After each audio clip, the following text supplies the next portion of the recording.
don't feel bad if you get confused. All right, it's fine. It's fine. You like knees real quick? All right, so this is going to be off of being tied up in collar ties. Okay, so we've been working on our shoulder posts here. Okay, but now we're going to work where most of you guys are probably getting a little bit more comfortable in collar ties, grabbing the back of the neck. Okay, so when we get into a collar tie here, obviously, like, it's great if I can start to work to the inside and start to get an inside tie. Okay, but it's not always going to happen that way. Guys are really tight. They keep their elbow tight. All right, so what we're going to go and do is we're going to take this hand over the top, and I'm going to look to put the back of my hand in his armpit.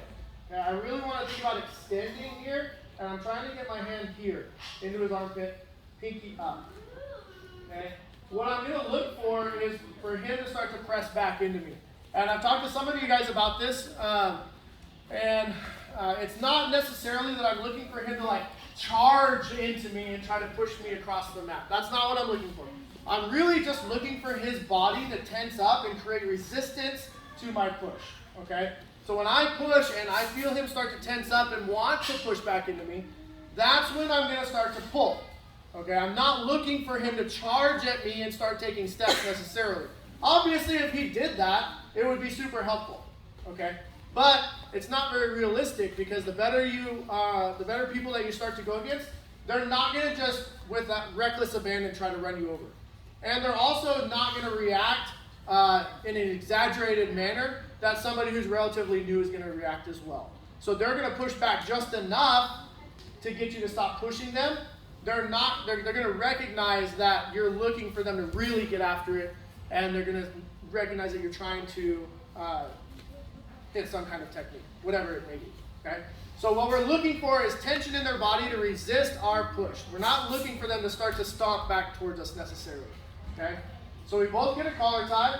I'm going to step forward on the side that he has the collar tie, okay? And again, my arm's going to go over the top, and I'm trying to put the back of my hand, my pinky, into his armpit here. And again, I'm going to lean into him so that he wants to push back. Now I'm going to turn my head and start to look over my right shoulder. My shoulder's going to start to shrug up, and I want to think about pulling his tricep and his elbow with my hand to my right shoulder. Okay, here, I'm going to look away, and I'm pulling his arm and his head across my body as I turn around and get behind him. Okay? So again, we start to tie up. He gets his tie, and I'm trying to go inside.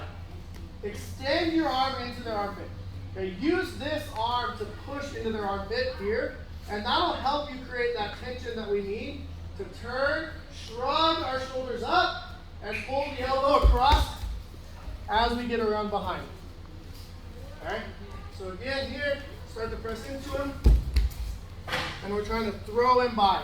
It's going to feel awkward. You might not, if you don't shrug your shoulders and look across, you might not pull their arm. You're going to pull their arm like this, and it's not going to make sense, okay? I need you to turn your body, look away from the arm that you're going to drag, and then pull it across as you throw them by.